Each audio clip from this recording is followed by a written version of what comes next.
प्रसिद्ध है। शंकराचार्य शैवाचार्य नहीं है, रेणुकाचार्य आदि शैवाचार्य हुए हैं। त्रिपुंड्र का मतलब वो शंकराचार्य शैव हैं ऐसा नहीं, शंकराचार्य का शास्त्रार्थ शैवों से भी हुआ, उनको भी परास्त किया और कहा कि मतैक्य करो, तात्विक अभेद को, तात्विक अद्वैत को स्वीकार करो। सभी आचार्यों ने अंदर ही अंदर स्वीकार किया है। तो ये जो त्रिपुंड्र है ये सनातन तिलक है, भगवान शिव का त्रिपुंड्र नहीं है। ये शिव जी का त्रिपुंड्र कैसे होता मालूम है? धनुषाकार, यहाँ से कान के पास से ऊपर उठता है, फिर नीचे आता, फिर ऐसे ऊपर उठता, फिर नीचे जाता। भगवान राम का जो धनुष होता है, धनुषाकार त्रिपुंड्र शिव जी धारण करते हैं, वो शैवों का तिलक। धनुषाकार त्रिपुंड्र और बीच में ऊर्ध्व रेखा, तो वो शैवों का तिलक है। त्रिपुंड्र सनातन, त्रिभिः पुंड्रे ही धार्यते इति त्रिपुंड्र, त्रिपुंड्र सनातन तिलक हैं। तो ध्यान से सुनिए, शंकराचार्य का सार्वभौमत्व क्या है यही बता रहे थे। वैष्णवाचार्यों ने विष्णु के ब्रह्मत्व को स्वीकार किया। एक उदाहरण दे रहे हैं, ज्यादा व्याख्या का समय नहीं है।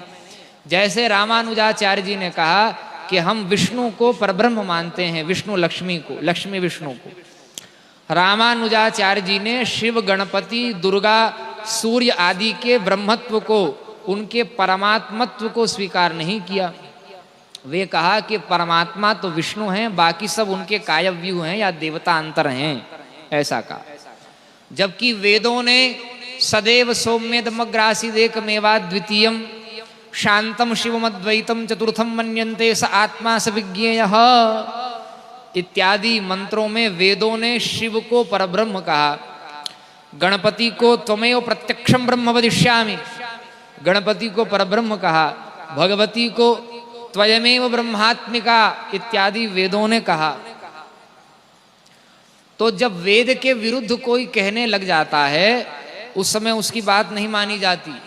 परमात्मा भी प्रकट होकर वेद के विरुद्ध में बोलेंगे तो परमात्मा की बात को भी प्रमाण नहीं माना जाएगा।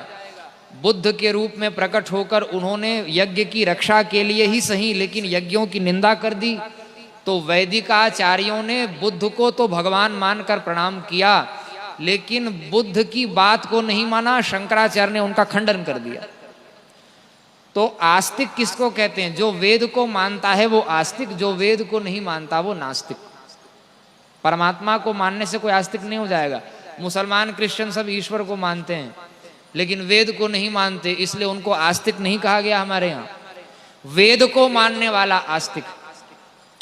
तो वेद ने जब पांचों को ब्रह्म कहा, आदित्यं गणनाथं च देवीं रुद्रं च केशवं पंचदैवतमित्युक्त सर्वकर्मसु पूजयेत, जब वेद ने इन पांचों को ब्रह्म कहा तो वैष्णवाचार्य, शैवाचार्य, वो अलग अलग आचार्यों ने कहा कि विष्णु ही ब्रह्म है, शिव ही ब्रह्म है, दुर्गा ही ब्रह्म है और गणपति ही ब्रह्म है, सूर्य ही ब्रह्म है। ये बात ठीक है, ये अनन्यता की सिद्धि के लिए बहुत सूक्ष्म बात बता रहे हैं, ध्यान से सुनिए। टांगे में जो घोड़ा लगा होता है ना, घोड़ा टांगे की गाड़ी होती है, उसमें ऐसे पट्टा लगा देते हैं दोनों तरफ आंख के। क्यों लगा देते हैं? ताकि वो घोड़ा जो है वो सामने देखे, इधर उधर नहीं तो बार बार घोड़ा इधर मुड़ेगा, बार बार लगाम लगाना पड़ेगा, कसना पड़ेगा उसको, फिर मार्ग में लाना पड़ेगा, फिर मार्ग में लाना पड़ेगा।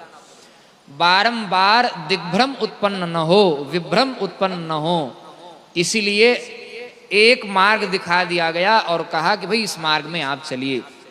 इसको कहते हैं अनन्यता की रक्षा के लिए। वेद व्यास जी ने वैष्णव, भागवत पुराण, विष्णु पुराण, नृसिंह पुराण आदि में विष्णु तत्व को परब्रह्म कहा और देवी आदि पुराणों में देवी तत्व को, शिव आदि पुराणों में शिव को। परब्रह्म तो है ही, जब तात्विक अभेद है तो सब परब्रह्म है।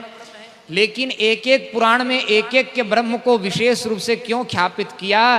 पांचों को ब्रह्म के रूप में मानते हुए भी तत्त देवता के पुराण में उनको सर्वोच्च, बाकी चार को उनका अनुगत बता दिया।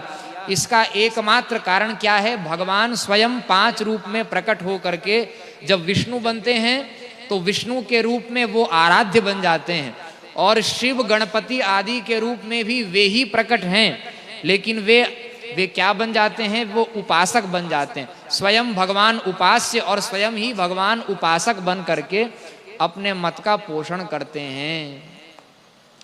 तो अनन्यता की रक्षा के लिए अलग अलग पुराण हैं, अनन्यता की रक्षा के लिए अलग अलग संप्रदाय हैं, लेकिन शंकराचार्य कौन हैं? शंकराचार्य सार्वभौमाचार्य हैं। वो पांचों को परब्रह्म के रूप में जानने, मानने और ख्यापित करने वाले, इसलिए शंकराचार्य सार्वभौम आचार्य हैं। सभी